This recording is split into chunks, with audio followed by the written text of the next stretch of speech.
magandang tanghali po sa inyong lahat. Magpalakpakan nga po ang mga gutom na.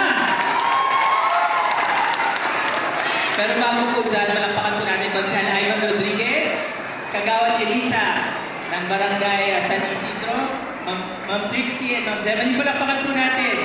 At sa lahat ng magaganda, sexy mga teacher ng CDC, palakpakan po natin. Alam niyo po, ang araw po na ito, pagpaumanin niyo po dahil may isang kasing halagang event po ang ating Mayor Ronnie Evangelista, kaya po yun po ang kanyang napuntahan at pinadala niya po kami ni Consi Aihan. At of course, maraming salamat